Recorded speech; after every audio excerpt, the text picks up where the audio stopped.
Welcome to the Seller Roundtable e-commerce coaching and business strategies with Andy Arnott and Amy Wees.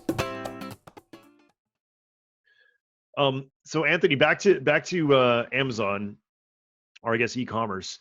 What do you think is one thing that Amazon sellers can do today that they may have put off or might not have done that could affect their bottom line immediately? Like anything that comes to mind that you think that something that somebody could take action on today to affect their bottom line in a relatively short amount of time? I mean, that's tough because I'm not really good at the what can you do immediately. More of my stuff is like, how can you set yourself up for success long term? I would definitely say that one thing that I think everybody should be doing right now, and that this probably would have a relatively immediate effect if it's done properly, which is a big if because I understand there's a learning curve. If people aren't actually using paid media outside of Amazon, it's cheaper now. So now's a good time to start learning and try it out. And when I say paid media outside of Amazon, I'm not just talking about Facebook ads either. I mean, Snapchat, why not? I'm learning the platform, right? I literally bought a course. I don't know if it's any good yet. I haven't opened it, but I bought a course 2 days ago to learn Snapchat ads. I want to play around with all of them, right? There's Reddit, there's Pinterest, there's so LinkedIn, many Twitter, ad platforms. Pinterest, yes. Yeah, Quora, even a lot of people don't know Quora. Quora has a ad platform, and the targeting is pretty cool.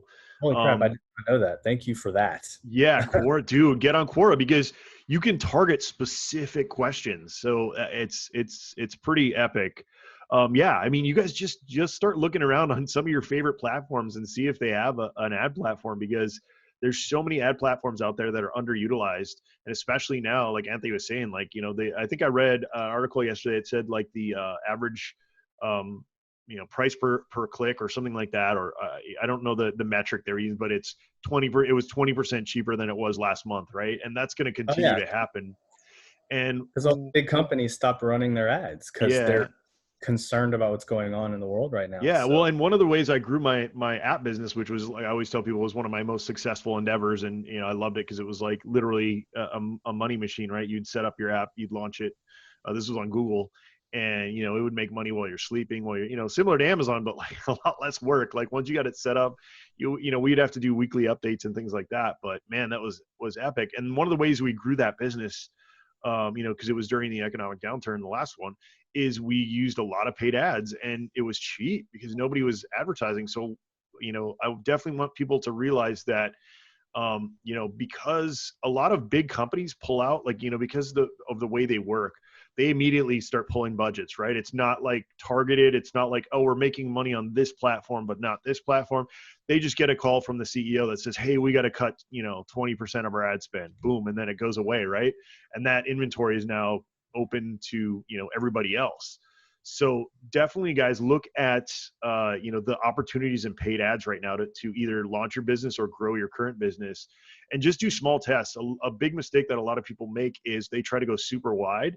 For example, say you were, selling, I don't know, a Bluetooth speaker, instead of, spinning up a Google ad campaign off of Amazon that has like 1,000 keywords, pick like 4 or 5 that are super relevant, mid to long tail keywords.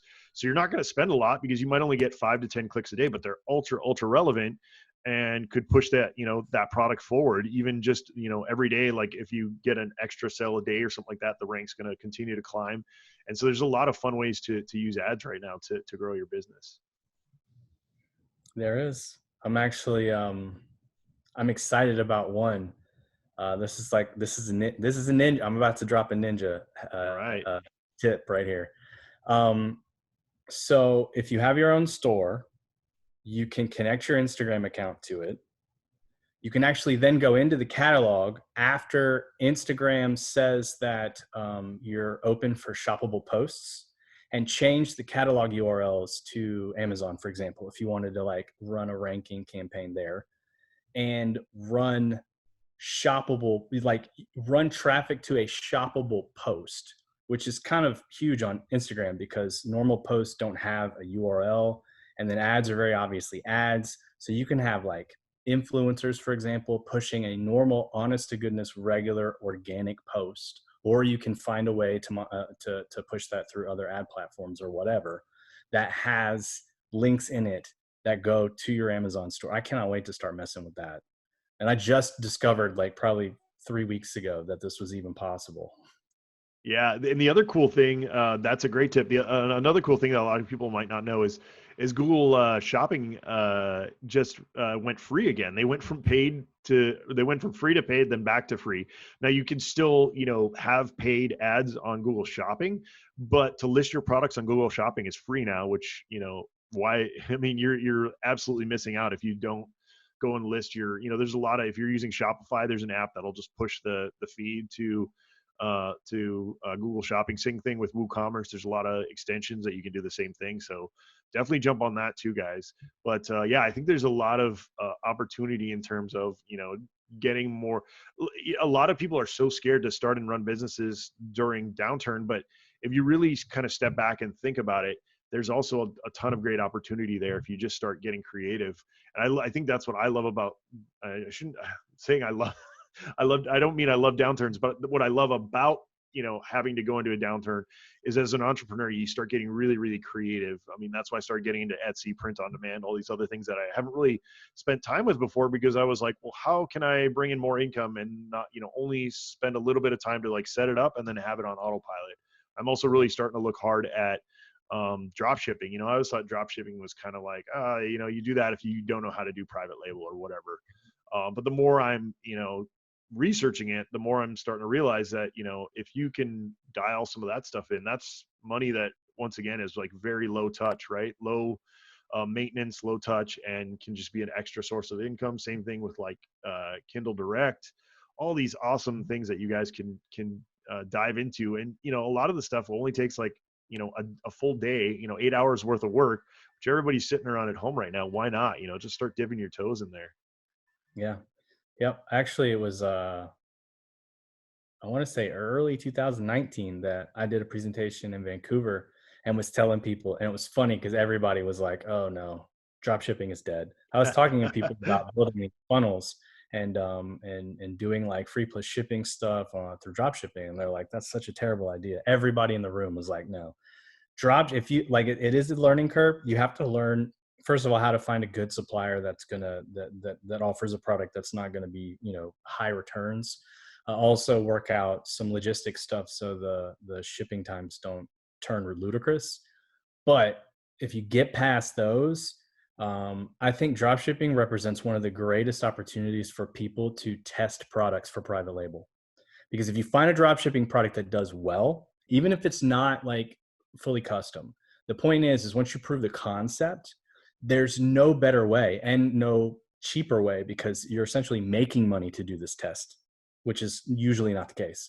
You find a concept that works and you're like, now I already know there's a market for this. I'm just going to go make it better, private label it, and boom. And it's like, I feel like that in and of that alone makes learning drop shipping worth it.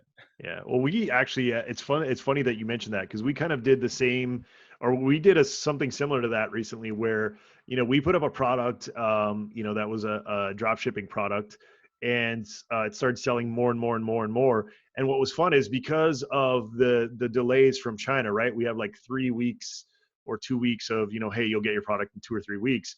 But, as if you pay for an expensive express shipment like DHL, you can get stuff still in like 5 days. But what was fun is because we had that 3-week shipping delay, and all of a sudden we're like, wow, this is selling like crazy. We went and found a new supplier for the product and bulk ordered it direct to ourselves, express 5 days. And all these back orders, all these orders that we had already, instead of submitting it to the drop shipper, we just now ship directly. So like you said, it's such a cool way to test new products with very little upfront money. And it's the same thing as you mentioned, the small buys on AliExpress. Amy and I did a course about that. We're talking about not doing courses, but we showed people that's how I started on Amazon, was just ordering small batches on AliExpress, 10, 50, 100, and just testing stuff and seeing what worked. because the upfront cost is so low, and you can just test like 10. I keep telling people, instead of taking $1,000 or $5,000, whatever it is, that upfront cost to order those massive amount of units that you think is going to be this home run product, that you're gonna, you're just starting on Amazon. Like, instead of doing that, take that $1,000, go order 10 different products, 10 units, and throw it up and see which one, do a live test and see which one actually is going to sell, and then go back and order more. Yep, absolutely, 100%. That's awesome that you guys have been doing that for a little while. Like I've heard very few people that have been teaching that method, because so many of the gurus are like, no, go all in. I've been doing it, dude. Like I said, I started 2011. That's how I started that process. And yeah, we put the course out. God, what, Amy, is it like a year old now already? It's yeah, it's a long time ago. Yeah. But then again, it's easy to sell a copycat course, and it's hard to actually create content based on your experience. And so that's what we did. We just were like, hey, let's put this together because this is gold. And we did a podcast episode where we kind of talked through the process, and it was so popular. And people were like, man, that makes sense. I want to learn how to do that. And so we decided, we turned it into a whole course. And people were like, because we only charged $96 for the course, and people were like, whoa, this is like a whole private label course. Because we did like listing optimization. We showed you how to list, how to set up a brand name, a logo, all for test products. And then we taught you how to set up your PPC for launching, everything. So, people were kind of blown away because they expected just to basically get one video, and they got this whole course. So it's fun. We still get people joining in and trying it out. I mean, I might have to. That sounds great. I'll give you free access, Anthony. There we go. Hey, I'll assume it. Yeah. We'll add but you. only if he throws in those Shopify tips in there. So right. Well, he gave us some ninja stuff, so he's paying by labor right now. So Walmart is really good right now too. Like Walmart now is like Amazon was 10 years ago. So it's crazy, like the amount of success people have been having with Walmart. Yeah, I did pretty good with Walmart for a little while. My last brand, probably after I had it for a year, I was like, got to get into Walmart. And this is before like anybody was talking about getting into Walmart. And I just happened to be lucky enough, because there was a period of time when they weren't taking third-party sellers at all. I just happened to be lucky enough. One of the reps from Walmart was like, we want you in our store. Like, we started talking about getting the products in the store. And then I showed interest in e-com, and they're like, if you want to test that out first, like, we'll get you in there. I got in there and then started running some tests. I even paid a guy from India to like do their magic voodoo on the ranking, just because I wanted to see, like, does it work? Try to reverse engineer what they're doing. Turns out that at that time anyway, and I'm sure it's not much different now, or more sophisticated, all you had to do was have like a whole bunch of reviews, and then like, boom, you're on page one. So I had listings on page one, product was selling like 15, 20 units a day. And I mean, this was like 2 years ago. So yeah, Walmart's awesome. Yeah, it's unfortunately I was lucky enough, like they had you like a long when they first launched the platform right after Jet. It was like, yeah, you can sign up and for the waiting list or whatever, we'll invite you. And I got invited, and I was one of those people who like are kicking themselves now because I could have had early mover advantage, and I just never got around to it, which sucks, because I definitely think that's probably a marketplace that's going to expand, and I keep telling people that Amazon is the MySpace of e-commerce, right? Everyone laughs at me, but I truly believe that. If you look at some of these other players, like we've talked about it on a bunch of other episodes, Facebook, the fact that Facebook doesn't have a marketplace right now just boggles my mind. They're leaving so much money on the table. I don't know why. Their marketplace, I think maybe was them kind of testing the waters, but when you think about it, Facebook goes in, they buy FedEx. They got that distribution network already set up, or one of these other companies, UPS, whatever. And then they go in there and they turn on the marketplace like immediately and have third-party sellers. It's mind-boggling how they could give Amazon a run for their money like almost immediately. So that's an interesting concept. Oh, go ahead, Anthony. No, I was just saying they might still. I mean, I know they haven't done it yet, but if you look at what they're doing in India, they partnered up with, I forgot the name of the company, but they're actually competing directly with Amazon's local service in India, by enabling shopping through WhatsApp. So they're showing the signs of testing various, I guess, avenues through e-commerce. So I would not be surprised. They might just be waiting on something. Maybe this cryptocurrency thing. Maybe that's the payment transaction platform they want to use, and so that it might be Right. on the list of to-dos at this point, is what I'm saying. Sure. Yeah, it's very interesting for sure. All right, we got some questions. And seeing as how you're kind of a launch master, Anthony, Leonard asks, pretty close to launching my product. What do you do to ensure your launch is as successful as possible? Well, obviously you hit the basics, right? So you got to make sure that your listing is absurdly optimized. I would take it a step further, only because now, I mean, I know, Andy, you're the king of this. I'm just now discovering the importance of the relationship between Amazon and Google. So I would take it a step further and make sure that with your optimization, you've identified keywords that I guess would be Google friendly as well. And there's some, a lot of stuff you can probably do with that further down the line. But once you're fully optimized, then you just want to make sure. I think the biggest key to success isn't necessarily the tactic; it's the planning. So you want to make sure that you know all the numbers up front. You want to make sure that you understand this is how much, at most, I suspect, based on the software and the tools that I use to do this research, a product needs to sell in order to get to page one within this range, for the keyword or keywords that I'm targeting. So this is how much inventory I need to expect to have. This is how much, an ad spend I need to expect. You need to plan it out, because I think the biggest thing that stifles people isn't necessarily something going wrong in the launch. It's them doing it and then all of a sudden being like, wait, I didn't expect it to cost that much or to take that much inventory. I don't have enough anymore. And then they stop it. And guess what? You just cut off all momentum right there. I see that that's probably 70% of the time when people are like, my launch failed. Well, it's because you were not prepared. So prepare, know exactly how much, have a promotion strategy in place, have a paid media advertising, budget in place, understand all the numbers, understand how many units it's going to take to get there, and then push it out on as many channels as you can afford to buy visibility on. And as long as you have a really good product, over time, that'll be what ensures your success. Yeah, that's a great point, Anthony. One of the things that I always harp on that a lot of people don't realize is you got to look at launch as a long game, right? Like, so many people will do like 2 weeks or a month worth of promotion, and then they, like you said, they're like, oh, this failed.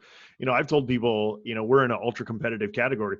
There's sometimes where we plan to go negative for 6 months, because we know that once we, get through that 6 months at the end, because we're ultra competitive, our money's in the long game. It's in year like 2 and 3 and 4 and 5. You know what I mean? Like we're getting the money, like it's a total long game there. And so many people miss that. And I get why, because if you're just starting out and you drop a bunch of money and you don't see it returned right away, it's risky, right? You're like, oh, this isn't going to work. But in my experience, if you are smart about promoting it and you do it for a long enough period of time, unless you're in a category that's untouchable and is where you're paying like supplements, you got to be a friggin' master these days to sell supplements, right? Especially if it's like a well-known type of supplement. Those are one of the categories where you would have a really hard time. Same thing with beauty, right? So those are some of the things you guys want to think about. But yeah, I think that longevity on the launch is something that a lot of people miss. Well, one thing I want to point out too is I know what you just said might sound really intimidating to somebody just starting out, right? Oh, we might lose for 6 months. Okay, well, if you can't afford to lose for 6 months, then the alternative strategy I would suggest, because the reason you are losing for 6 months is because you're hitting probably bigger keywords because you can afford to, Yep. right? If you don't have the budget for that, then the alternative strategy would be, instead of hitting your main keyword, hit 5 or 10 long tails that like maybe only get 1,000 or 2,000 searches a month, right? And then build that out. and then be okay with only generating like 3, 4, 5 grand in revenue in a month. That way it's a slower build. That way it might take you 12 months to get where you want to go, but you don't lose as much as fast. So it's the trade-off of risk and reward. And it all depends on how much budget you have to put into that. Yeah, absolutely. And Anthony makes a great point there. Like, if some of you guys have taken our PPC course, I talk about the upside down triangle, I call it, right? So you want to go, start with the mid and long tail stuff when you first start promoting, and then build from that, right? And that's kind of, I think one of the most successful ways to do it, because like Anthony said, you build on that success, right? As long as that root keyword is in that mid tail or long tail word, that's where you can build from. So, that's definitely a great point. She's asking, so do we have to have Shopify, or can we use a different platform like Square, Weebly, or your own website, WordPress? Or are you saying that we need both? I'll answer that first, Anthony, and then you can jump in too if you think that, for me, platform doesn't matter nearly as much as getting yourself up there. That being said, once you lock yourself into a platform, if you end up growing that platform, whether it's listing products or things like that, once you grow the business, then what platform you pick makes a big difference in terms of what you can get long term, right? So I would say Shopify and WordPress would be, WooCommerce, WordPress would be the only two platforms I would build on personally, but that's just me. Yeah, I think really any platform for the purpose of having that visibility and having another sales channel is fine. But like you were saying, Andy, you got to think about the future, right? Chances are, if you do Wix or Squarespace, especially, God, I hated Squarespace. I've definitely had a Squarespace website before. Chances are you're going to have to build out of that, which means, and that is not impossible, but it's definitely a headache. The reason why I tell everybody Shopify, honestly, is because to me, it's the most user-friendly for beginners, right? I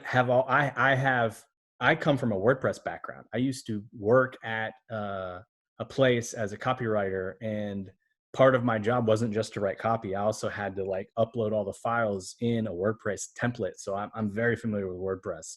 It is not user-friendly. Like, yeah, it's definitely a lot easier than just coding at HTML, but like, even though it's plugins based and a lot of it is drag and drop, like once you have 500 drag and drop options, it's just as hard as coding it. So it's like, this is less user friendly than people think. So I always just push people to Shopify. Unless you have any experience developing, Shopify is just going to be so much easier. So that's the only reason. Yeah, I always equate like, Shopify is like the iPhone, and WooCommerce is like Android, right? So if you're somebody who's kind of like geeky, like I actually went from WooCommerce to Shopify back to WooCommerce. And one of my main reasons is just, I'm a geek, and, I like, I like to get into the guts of things and make things work exactly the way I want them, which actually on Shopify now they've gotten really good at, then when they built that platform, they got really good at, or they are really good at letting you, get into the themes and things like that, and actually getting into the code and customizing it fairly well. But it's just going to be, what your choice is. Like Anthony said, though, if you're just starting out, Shopify probably is the best choice, just because it's way more plug and play, and they do have a super strong, app plugin extension, whatever you want to call it, marketplace, which gives you tons and tons of ways to onboard and things like that. So that's a great suggestion. All right, so this is a new one I came up with today for a question, just because I'm one of those guys who has like 500 Chrome extensions. So Anthony, what is your favorite Chrome extension? That's a tough one, because I have a couple. I think my absolute most favorite is the video speed controller. Oh yeah, I've watched so many videos, and I can't listen to somebody at normal speed. Like, same exact. Yep. But I mean, outside of that, I would also say the Colorzilla color picker is like. I should share my screen. Yeah, I got both of those as well. Those are fantastic for for just like if you want to like match like a header or something. It's so cool to just like click on that, hit your logo color, and then copy the hex value. That's a great one. Cool. All right.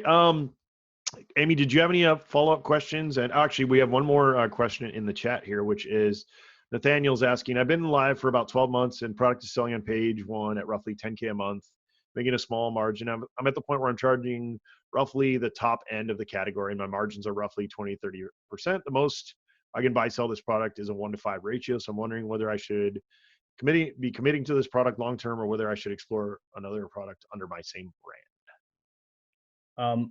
First of all, That's a long question. both.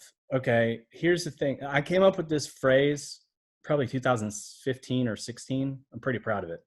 For Amazon, he who has the most SKUs wins.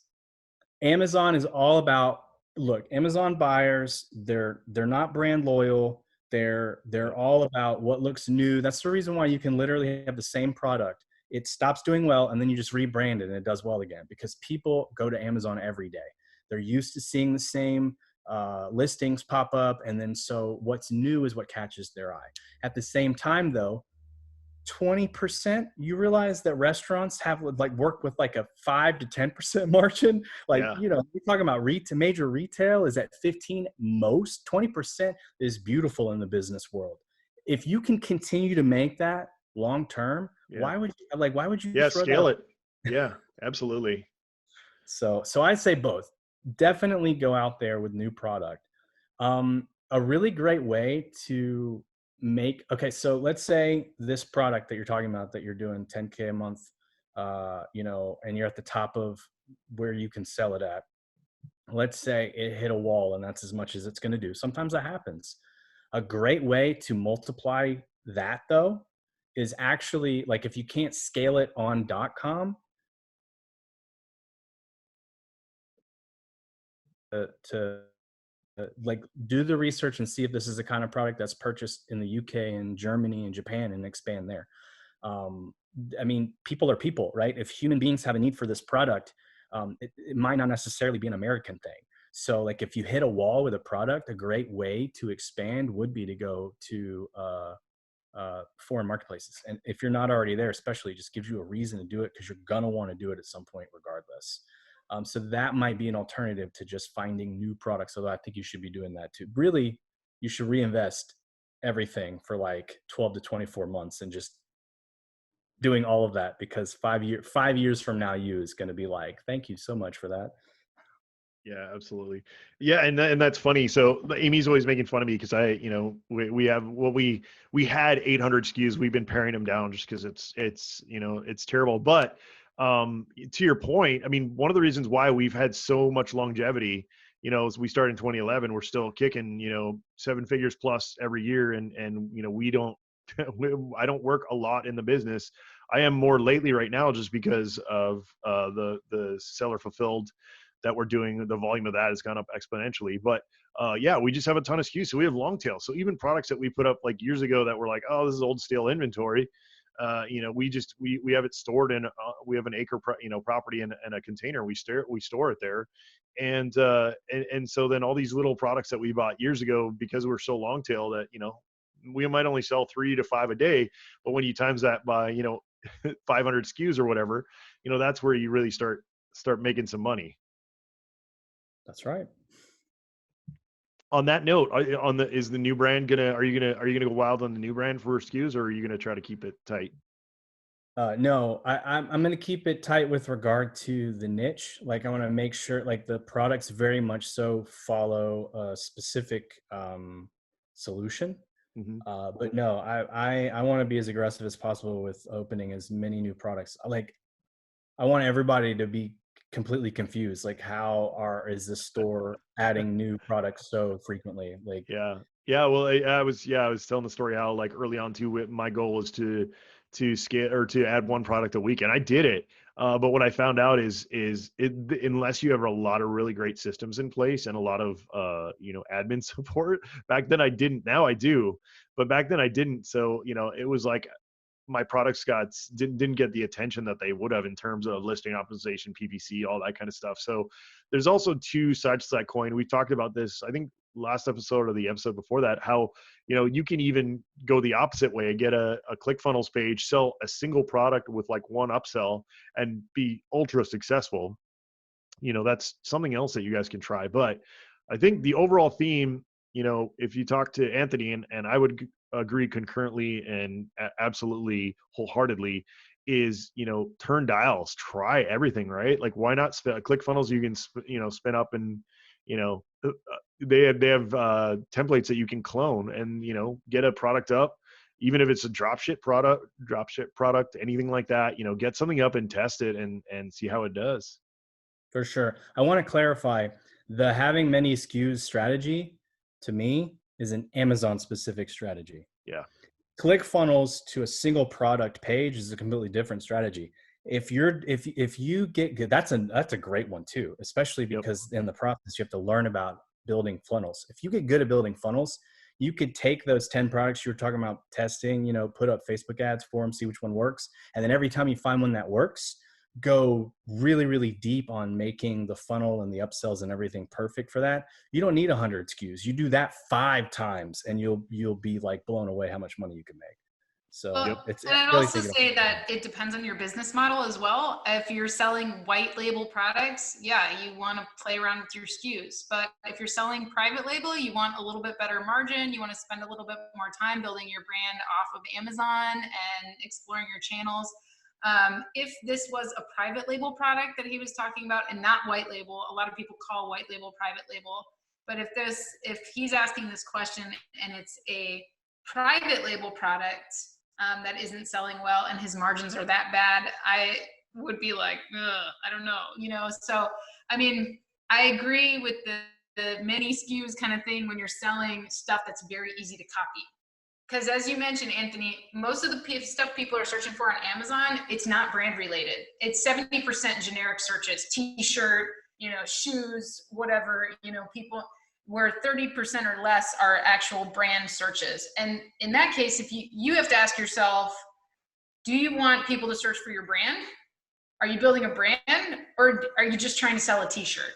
In that case, then you got to do, you got to compete on that white label side of things where, hey, I need my widget that looks pretty much the same as everybody else's widget. I got to play the game. I got to play the ranking game. I got to play the keyword game, all of that. But if you really are coming to market with something that's unique, something that's cool, something that has a differentiation, then you really want to focus on, okay, I'm a brand now. I need to work my butt off of Amazon so that I can actually have a real brand presence. Because on Amazon, what are most of the searches? They're generic, right? So we need to get our brand recognized off Amazon so that people come to Amazon and buy as a convenience, like you mentioned, Anthony. Like, I love that trick of going back onto Shopify and saying, hey, you can buy this on Amazon too, right? It's a great way for people to go, oh, wow, that's convenient. That's trustworthy, right? So that's just my little take on that. I think a lot of people confuse business models, right? They need to decide first, do you want to be in the white label game where you're playing these ranking games every single time, and then it's a SKU game, and you want to get as many products as possible because you're making a tiny little margin. And if you ever hope to leave your job, you gotta have 800 SKUs, right? With that tiny little margin, and you got to keep them going. You got to keep playing the game. But if you can do very well with 1 or 2 really great private label products, if you build your brand well and you have great margins. For sure. No, I 100% agree that if you're building a brand, your efforts should be off of Amazon. The reason I tell people that Amazon specifically is a SKU game is because even when you are building a brand, because people aren't looking for your brand on Amazon, your brand is unrecognized. So you just look like all the other, as you call, white label. I actually separate the business models too. I don't call it white label and private label though. I call it cash flow and branding, but they basically mean the same thing. And I don't necessarily think that cash flow with a lot of SKUs is a bad thing. It's not necessarily. If you're making money, I'm not mad at you. Yeah, exactly. Right? I don't think it costs like that much more work either. It's just, you have to understand, a lot of people don't realize there is a distinction between the two. So what happens is, let's say you do have a really, really good, amazing, and I speak this from the heart because it happened to me, awesome private label product. You're building a real brand. You start on Amazon and you're like, I'm just going to go full on in this one product. And then 2 years later, suddenly it's not selling anymore. And you're looking at all your competitors. What are they doing differently? What did I do wrong? How do I fix it? What I didn't realize at the time was that's just the way it works on Amazon sometimes. Products have a lifespan. And because I didn't focus enough on putting new stuff out there on Amazon, and then I wasn't doing enough to expand off of Amazon, I was stuck with what used to be a great product. And at that time too, I didn't realize the power of rebranding, which, I mean, it's crazy how well that works. It's like, why? It's the same product. It's because Amazon is just all about what's flashy and new. So it's just important to kind of understand what the platforms are there for.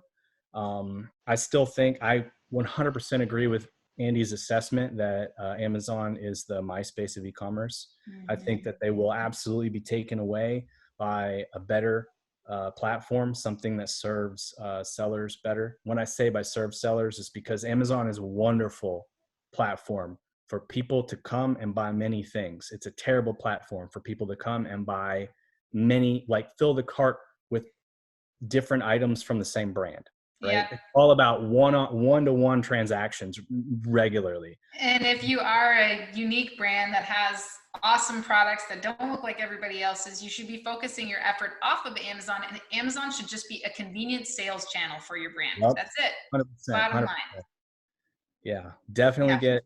And then really too, look at the market on Amazon for your products. I was giving this example the other day. You know, a lot of people are trying to do the high-end homewares thing still on Amazon. That is not working anymore. I'm sorry, but it's not. You're going to have a hard time selling a high-end homeware because all the factories are coming out. So we did in our mastermind group the other day, we showed a gold vase on Amazon, right? A high-end looking gold vase. The highest price really any of these gold vases were like $20.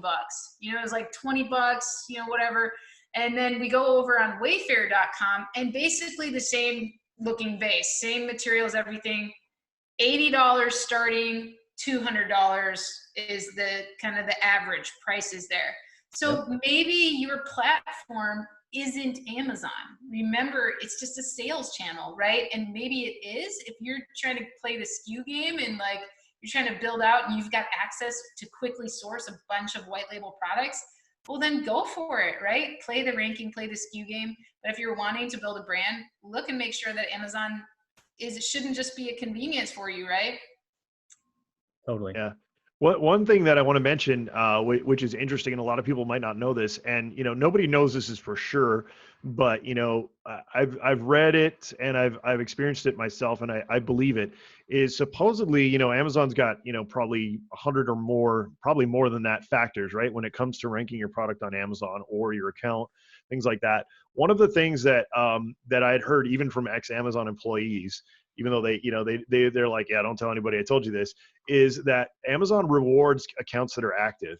And by active, I mean adding new products. Like Amazon wants you to add new products. The more you add new products, the more likely you are to get traction on Amazon, because Amazon sees that as an investment in their platform, right?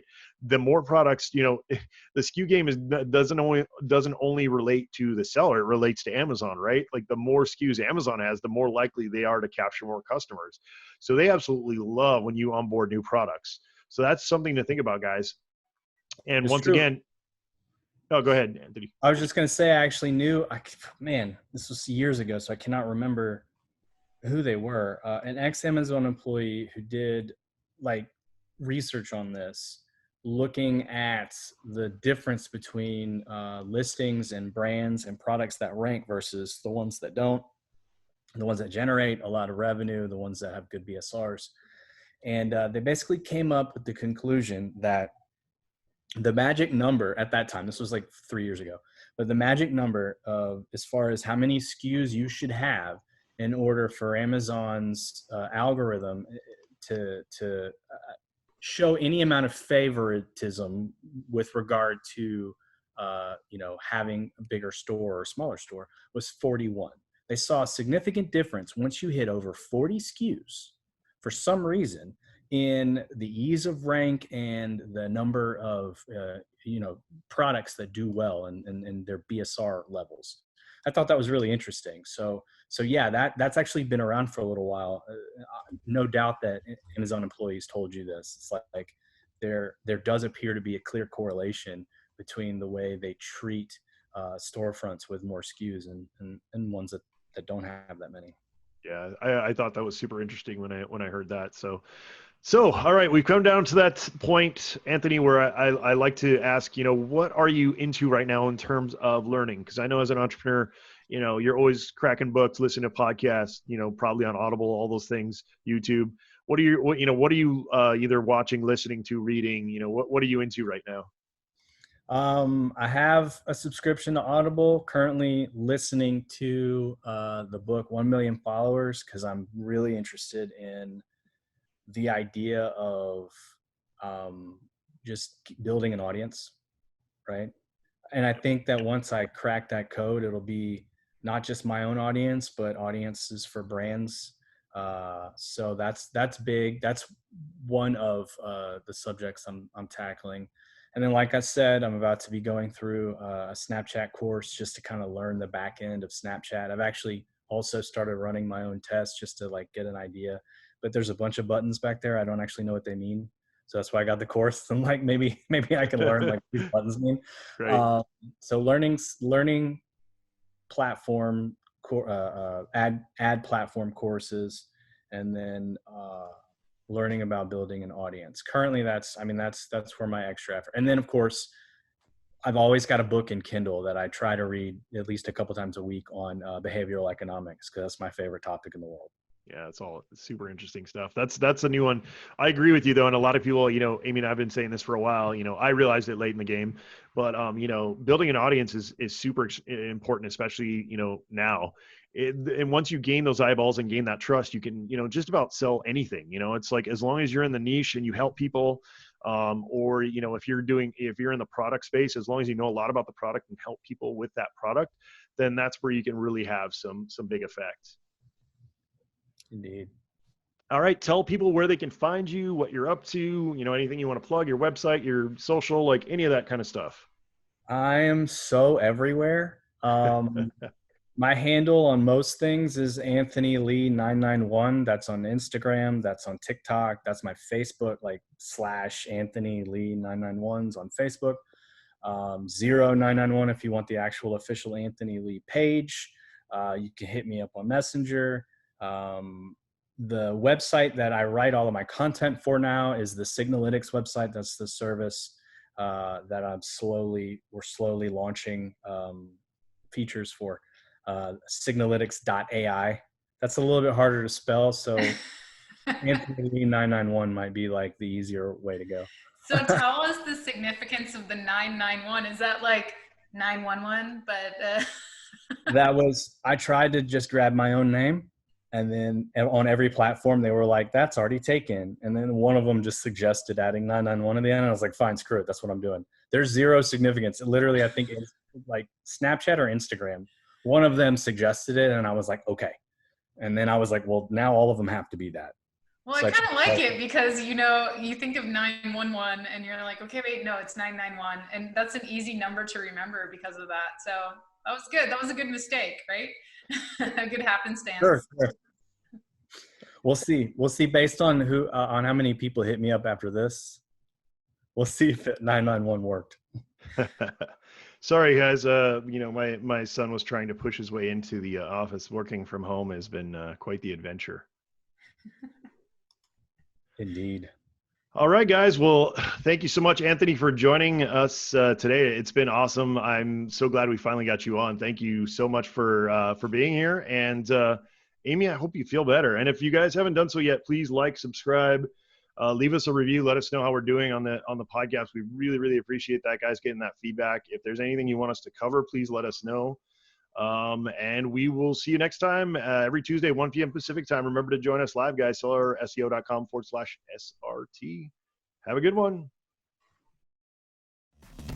Thanks for tuning in. Join us every Tuesday at 1 p.m. Pacific Standard Time for live Q&A and bonus content after the recording at sellerroundtable.com. Sponsored by the ultimate software tool for Amazon sales and growth, sellerseo.com and amazingathome.com.